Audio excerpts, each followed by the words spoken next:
welcome to another episode of Real Estate Services and Transaction, otherwise known as REST Publications. My name is Oluwafemi Sanusi and I'm delighted to welcome you to another episode.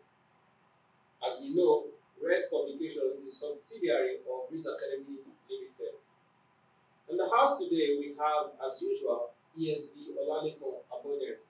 He's the lead advisor of Olaleko Abodere Consulting, a firm of estate surveyors and valuers. He is also the director of studies of Breeze Academy Limited, a real estate training center here in Lagos, Nigeria. Once again, sir, it's my pleasure to welcome you to this episode.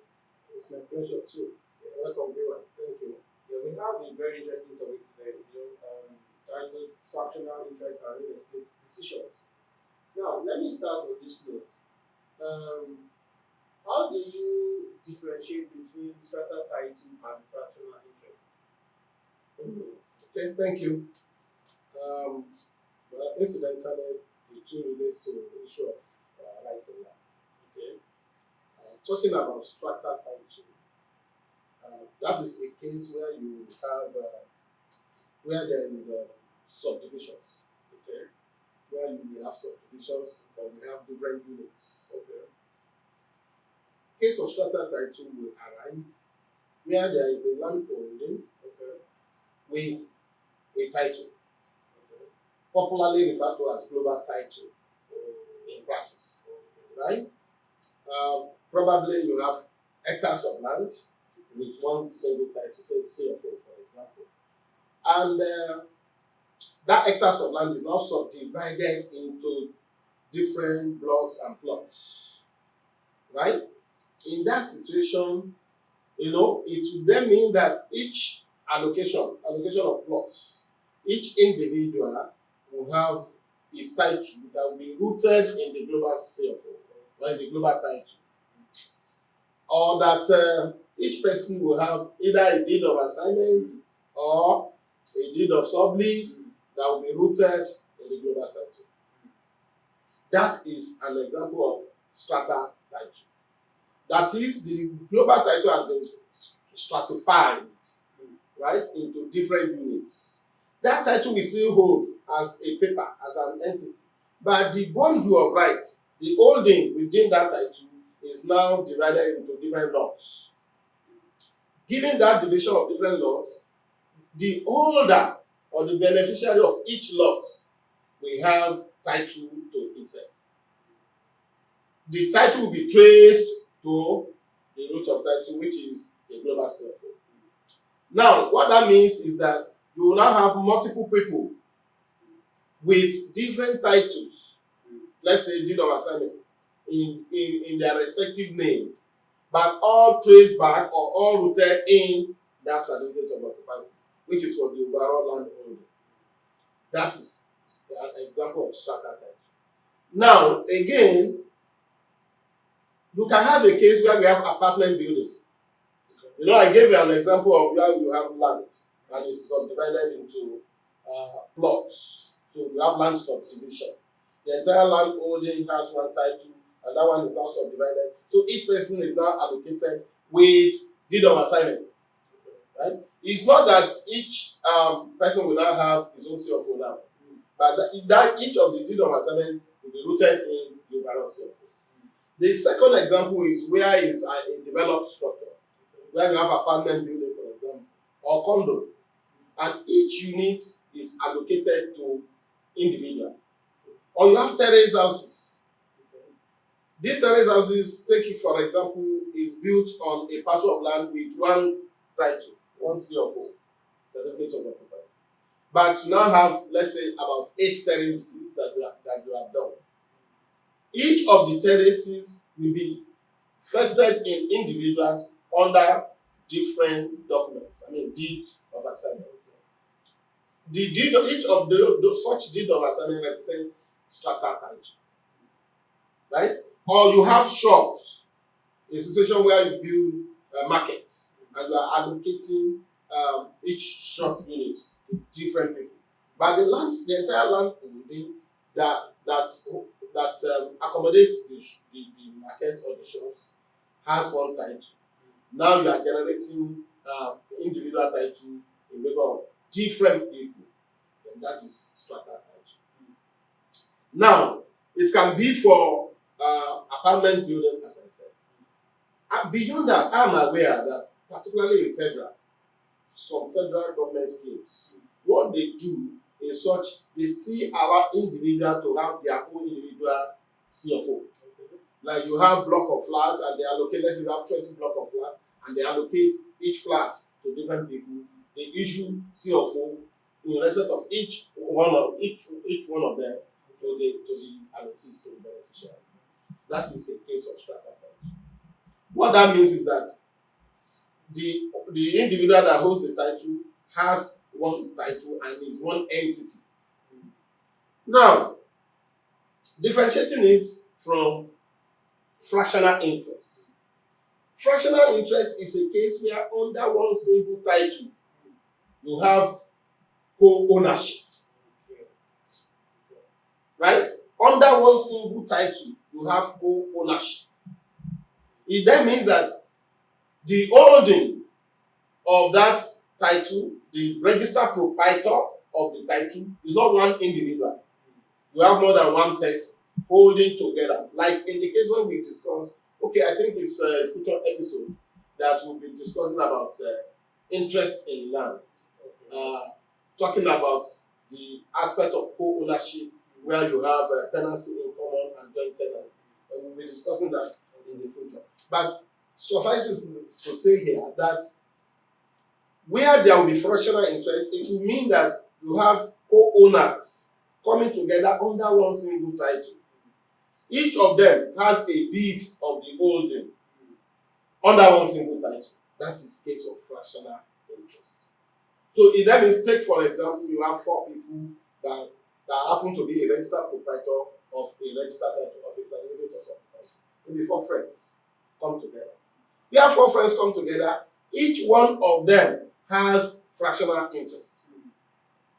That is a case of fractional interest. Now, that case of fractional interest is different from strata title, because in the strata title, different titles are created, out of the overall title.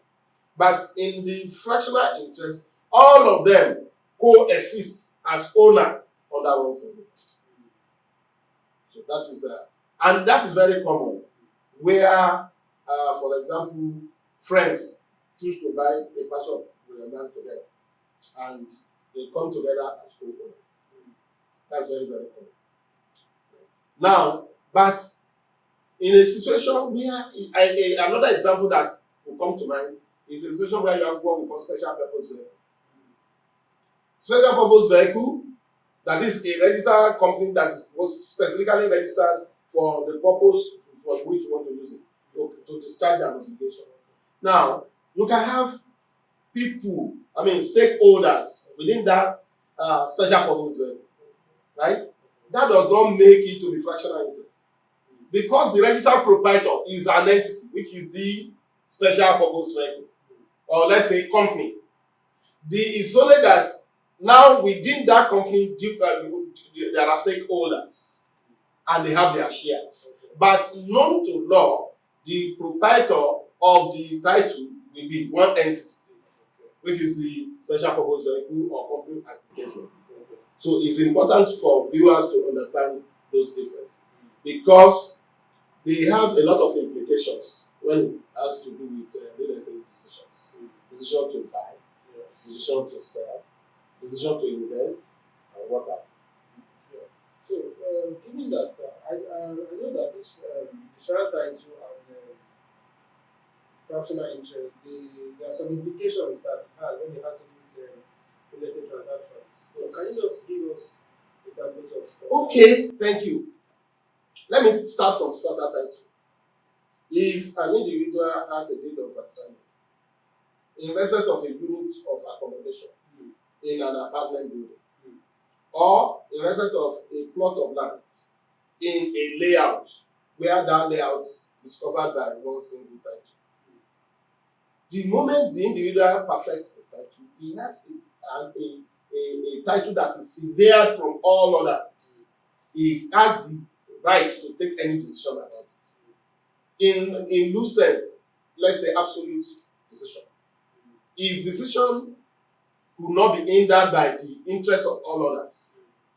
So when it is strata title, that strata title assists individually as if it's the one that is existing by relative to that plot or that parcel of land or that unit. Right? Subject, however, to the conditions in the original title. That is very, very important because it's whatever is in the original title that is being transferred by whatever forms, either sublease or deed or assignment or whatever. Now, but when it is fractional interest, care must be taken. Because where it is fractional interest, let's say 4 people are the holders of a right in land as co-owner.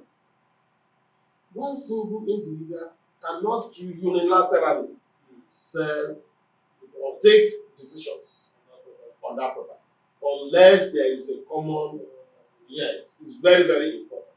And that is why, in fact, it becomes more serious when it is the case of joint tenancy because of implication of right of survivorship. Very, very serious. So, for fractional interest, if there should be transaction regarding fractional interest, all the proprietors must agree to sell. In fact, one single proprietor cannot assign. There won't be transferability. One single proprietor cannot assign. All of them must assign. All of them must agree. And all of them must execute the deed. Right? Whether they want to do joint venture, they want to sell, all parties. Right? Now, but where is strata title? The individual can sign and he has only executed his right based on the units that he has and will not be affected or will not affect the desire or the interest of others. So, if it is particularly a case of tenancy in common, implication is this: when it's tenancy in common, individual will lay claim to a portion of whatever they are holding or a proportion. Such an individual can transfer his rights, be limited to that portion of the proportion. But where it is joint tenancy, it cannot be done. The only remedy the law has provided is that joint tenancy can be provided to tenancy in common. All this we will discuss in detail when we get to interest in land. Thank you very much, sir. But I want to ask something because you mentioned sublease, assignments, and partition. So I want to ask those examples that you mentioned again. Are there implications on each of those as well? Yes. Serious one. Okay. As a matter of fact, thank you for that question. It will be of great benefit to our viewers to understand what sublease is compared to when it is an assignment or even partition. Now, let me start from partition. I mentioned about subdivisions. In a situation where a land holding has been subdivided into subunits, that is partition. You can have, for example, 1,500 square meter land and you divide it into 2. You have partitioned it. That is partitioning. So, if any part thereof, let's say it's divided into 2, and part A is to be sold, while the original holder is retaining part B, he had partitioned to sell part A. He will be transferring his interest in that part A. If it is with global title, for example, now, there will be need for a deed of partition. Now, that deed of partition can now take the form of assignment and it can take the form of sublease. Right? Now, what makes it partition is that there is an overall title. You are taking just a slice of that title. That is the partition. Right? Now, and that is normally related, it's common with land subdivision, when land is subdivided. Now, but that does not mean that the subdivision must always be a sublease. No. So the case of sublease has been different from assignments. By virtue of Land Use Act, land holdings, the structure of land holding has changed.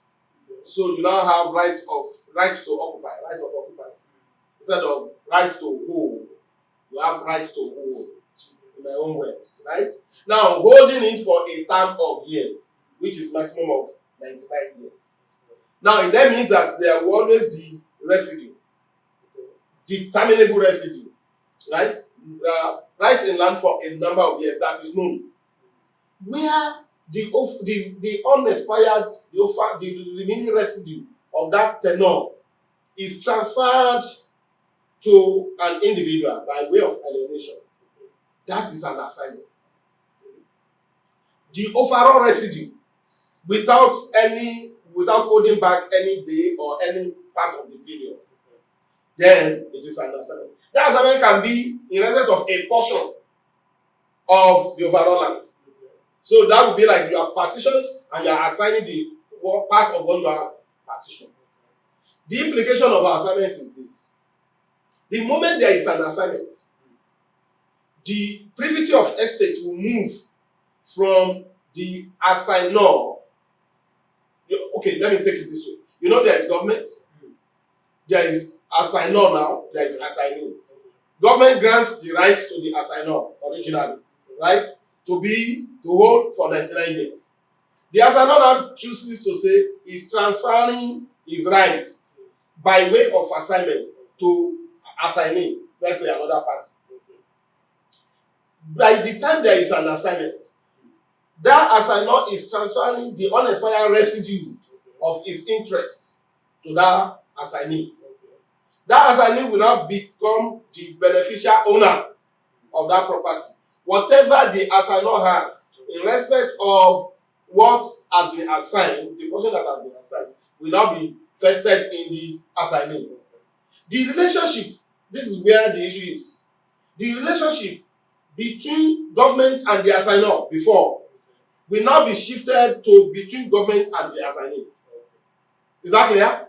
Because now the assignor has no vested interest whatsoever, no refractionary interest. He's not holding anything back. So that assignment will automatically transfer the privity of estate that exists between government and the assignor. We will now transfer it to assignee. It will now be between government and the assignee. Right?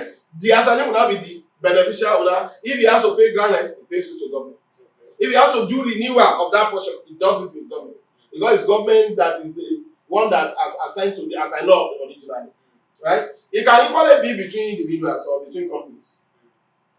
So, for example, let's say Party A grants Party B a leasehold for 70 years. Party B chooses to say he wants to divest to Party C and is divesting the unexpired residue to Party C. Between A and B, there is privity of estate, right? Relationship in terms of estate, in terms of right and land. Now, but by virtue of the assignment of the unexpired residue of Party A, Party B to Party C, that privity of estate between A and B will now shift to between A and C. It then means that all obligations, all rights that Party B enjoys, Party C will be enjoying it. All obligations that Party B owed Party A is Party C that will have it. Liaising about renewal, about grant relative applicable will now be between A and C because B is no more within the same. He has transferred the unexpired residue of his right. Now, but in the case of sublease, the assignor, not assignor now, the sublessor, the sublessor will be holding back. That's what we call refractionary rights. In this case, take for example, let's say he has 70 years to go. He got 99 years from government, but today he has 70 years to go. Or he had gotten 90 years from family before, who transferred to him some years back, but now he has 70 years to go. If he's operating an assignment, if he's transferring through sublease to Party C, what that means is that he's going to hold back part of the unexpired residue of his rights. It might be for 1 day. It might be for 1 year. It might be for a number of years. The moment it's retaining part of the unexpired residue, right? It then means that is a sublease. What that means, therefore, is that there is no shift of privity of estate. The relationship between party A and party B still remains, while party B and C is creating another privity of estate. Party C cannot go directly to party A for renewal. He has to make submission to party B, right? So that party B therefore has what we call refractionary interest. That refractionary interest is capable of value, and it will retain its right and authority and benefits, to the quantum of that refractionary interest. So that is sublease. So this sublease is different from assignment. In most cases, what we realize is that people don't know the implication of sublease. As a sublessee, he owes duty to the sublessor, which is very, very important. So these are the implications of talking about sublease and assignment. Both can now relate to maybe a partition land. Okay. Yes. Okay. So, in fact, on the final note, because we're already running out of time, I just wanted to just end on this note. What if people say what you don't have, you can't give? Yes. A caveat on property acquisition. So I just wanted to just. In fact, because we don't have time, the summary of it is that whatever you are buying, whatever you want to buy, go to the root of the title. Is whatever the quantum of right that the root of title has that can be transferred to you. You see, this is a very good question. I've witnessed a transaction sometimes in a government scheme, GRA for that matter, and we were like, okay, what's the unexpired tenure, so that we know what you are transferring to our clients. And funny enough, the man said, no, you don't have to bother about that, because the moment we give you an assignment, we assign to you, you get a fresh 99 years. That is a lie. If the CFO or the CFO from which the root of title have been derived has 30 years to go, that is the maximum that anybody can get in that transaction. It is whatever that he has that he can transfer. He cannot go beyond that. If he has 30 years to go, he can only transfer maximum of 30 years. The guys have given you 99 years because we are just transacting now. No, that's not possible. And on that note, it's very important for buyers to beware. We must understand that title, the quantum of right that the title has, is the maximum that can be transferred. And when you are doing transaction, particularly with deed of assignment, which is a subsequent transaction, it's important to conduct search on the original root of title. Because in most cases, you might not know the unexpired tenure when you want to buy with regular deed of assignment. So you go back to the CFO, get the CFO, study it, to know, okay, what has been assigned to this guy has so number of years left. This is very, very important to investors. Very, very important to buyers out there. Thank you very much, sir. So, viewers, this has been a very educating session, or should I say episode of Real Estate Services and Transaction. Please remember to follow us on social media. Every of our social media accounts is displayed at the bottom of the screen. Until next time, bye bye from you and God bless everyone.